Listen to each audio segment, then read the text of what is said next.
संविधान दिवस पर आज मुख्य कार्यक्रम पुरानी संसद के संविधान सदन में हुआ, जहां राष्ट्रपति, उपराष्ट्रपति, प्रधानमंत्री सहित तमाम गणमान्य लोग मौजूद रहे। इस मौके पर राष्ट्रपति ने कहा कि संविधान की ताकत है कि समाज के हर तबके के लोगों को उनका हक मिल रहा है। उपराष्ट्रपति ने जम्मू कश्मीर में अनुच्छेद 370 के हटने के बाद वहां मजबूत हुए लोकतांत्रिक व्यवस्थाओं का जिक्र किया तो इसे संवैधानिक मूल्यों की जीत बताया।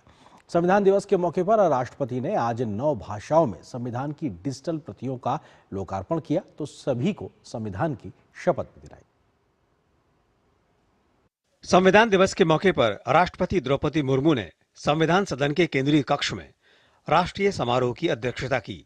केंद्रीय कक्ष में आयोजित कार्यक्रम में उपराष्ट्रपति सीपी राधाकृष्णन, प्रधानमंत्री नरेंद्र मोदी, लोकसभा अध्यक्ष ओम बिरला, राज्यसभा के उपाध्यक्ष और नेता सदन के अलावा लोकसभा और राज्यसभा के नेता प्रतिपक्ष सहित बड़ी संख्या में सांसद मौजूद रहे।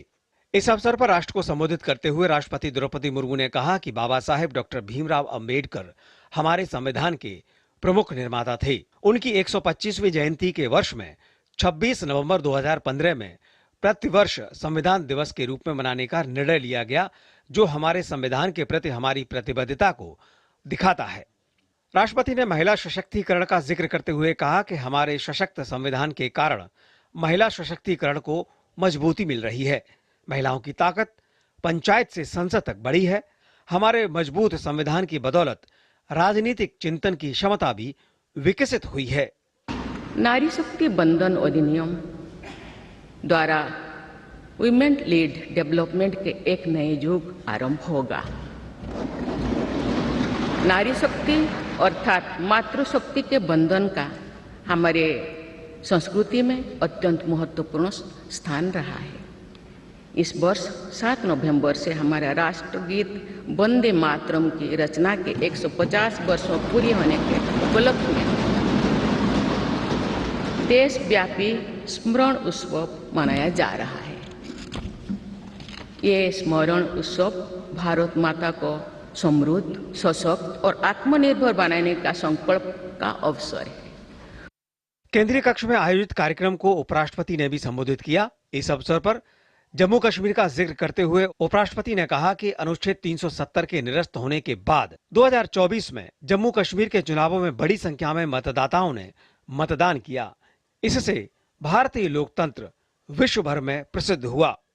During the elections held in Jammu and Kashmir in 2024, after abrogation of Article 370, the voter turnout in large number make the world to understand our faith in democracy again.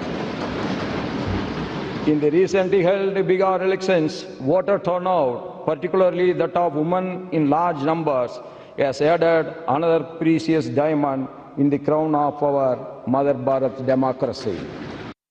संविधान सदन के केंद्रीय कक्ष में आयोजित कार्यक्रम के दौरान राष्ट्रपति द्रौपदी मुर्मू ने संविधान की प्रस्तावना पढ़ी, जिसे सभी सांसदों ने दोहराया। संविधान दिवस के मौके पर राष्ट्रपति ने 9 भाषाओं में संविधान की डिजिटल प्रतियों का लोकार्पण भी किया, जिसमें बोडो और कश्मीरी भाषा में पहली बार संविधान की प्रतियां तैयार की गई हैं। Rishi Kumar, DD news, Delhi. और संविधान दिवस के मौके पर दिल्ली के साथ साथ पूरे देश में विशेष कार्यक्रमों का आज आयोजन किया गया, जहां बड़ी संख्या में लोगों ने शिरकत की। प्रधानमंत्री नरेंद्र मोदी ने संविधान दिवस के मौके पर देशवासियों के नाम एक चिट्ठी लिखी और देश के आम नागरिकों को संविधान से मिल रही ताकत का जिक्र किया। इस बीच कांग्रेस ने संविधान के नाम पर सरकार को घेरने की कोशिश की है तो बीजेपी ने कांग्रेस पर संविधान पर किए गए लगातार दशकों तक हमलों को गिनाया और बाबा साहब के खिलाफ भी कांग्रेस द्वारा किए गए तमाम कामों को देश के सामने रखा और कांग्रेस सहित विपक्षी दलों को जमकर घेरा है। संविधान दिवस के मौके पर प्रधानमंत्री नरेंद्र मोदी ने देश के नागरिकों के नाम एक पत्र लिखा। पीएम ने 1949 में संविधान को ऐतिहासिक रूप से अपनाए जाने का स्मरण करते हुए राष्ट्र की प्रगति में इसकी स्थायी भूमिका का उल्लेख किया। उन्होंने कहा कि वर्ष 2015 में सरकार ने इस पवित्र दस्तावेज के सम्मान में 26 नवंबर को संविधान दिवस घोषित किया था। उन्होंने लिखा कि वर्ष 2049 में संविधान को अपनाए हुए एक सदी हो जाएगी। आज लिए गए निर्णय और नीतियां आने वाली पीढ़ियों के जीवन को आकार देंगे। नागरिक अपने कर्तव्यों को सर्वोपरि रखें, क्योंकि भारत विकसित भारत की परिकल्पना की ओर अग्रसर है। स्कूल और कॉलेज 18 वर्ष की उम्र पूरी करने वाले पहली बार मतदाता बनने वालों का सम्मान करते हुए संविधान दिवस मनाएं। युवाओं में दायित्व और गर्व की भावना जगाने से लोकतांत्रिक मूल्य और देश का भविष्य मजबूत होगा। प्रधानमंत्री की चिट्ठी पर राज्यसभा के उपसभापति हरिवंश नारायण सिंह ने कहा कि संविधान ही एक आम भारतीय को ताकतवर बनाता है, तो देश की संवैधानिक संस्थाओं पर सवाल उठाने वालों को आत्म मंथन करने की जरूरत है। आदरणीय प्रधानमंत्री जी का यह पत्र हमारे संविधान की ताकत, उसका मर्म, उसका सत्व बताने का सबसे प्रामाणिक दस्तावेज है, जीवंत उदाहरण। संविधान दिवस के मौके पर दिल्ली में संसद भवन में ही कार्यक्रम आयोजित नहीं किए गए, बल्कि पूरे देश में अनेकों कार्यक्रमों का आयोजन किया गया और देशवासियों ने पूरे सम्मान के साथ संविधान निर्माताओं के प्रति अपना आभार व्यक्त किया। विभिन्न प्रदेशों की राजधानियों में हुए विशेष कार्यक्रमों में मुख्यमंत्रियों ने शिरकत की और संविधान के प्रति निष्ठा व्यक्त की।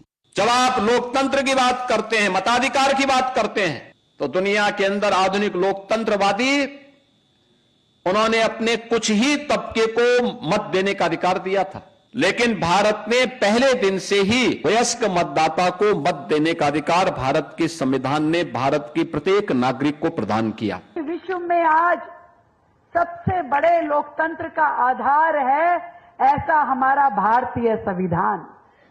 हम सबको गर्व है अपने संविधान पे। आज देश दुनिया में जिस प्रकार से आगे बढ़ रहा है, गति से बढ़ रहा है, ये हमारे पवित्र संविधान का ही कमाल है। जहां पूरा देश आज संविधान दिवस मना रहा है, तो इस मुद्दे पर राजनीति भी देखने को मिल रही है। विपक्षी दलों ने संविधान के बहाने केंद्र सरकार पर हमला बोला है और संविधान की भावना के विरुद्ध काम करने की बात कही है। तो विपक्षी दलों के आरोपों पर भाजपा ने जोरदार हमला बोला है और कहा है कि संविधान की भावना से दशकों तक खिलवाड़ करने वाली कांग्रेस पार्टी झूठ फैला रही है और संविधान के नाम पर भ्रम फैलाकर देशवासियों को गुमराह कर रही है।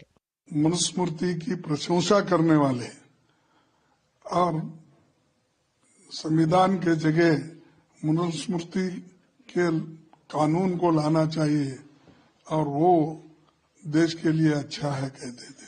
जो लोग परिवार तंत्र को संविधान तंत्र के ऊपर रखते हैं, जिनके राजनीतिक डीएनए में इमरजेंसी लगाकर संविधान को कुचलना लिखा है, जिन लोगों ने आंबेडकर जी को 2 बार चुनाव में हराया, जो लोग आज भी आंबेडकर जी के विचारों के खिलाफ जाकर मुस्लिम आरक्षण की बात करते हैं, जो लोग वोट बैंक नीति को संविधान नीति के ऊपर रखते हुए वक्फ के कानून को, सीए के कानून को फाड़कर फेंकने की बात करते हैं, जो सुप्रीम कोर्ट की नहीं मानते, वो लोग आज संविधान रक्षक बनने का ढोंग कर रहे हैं।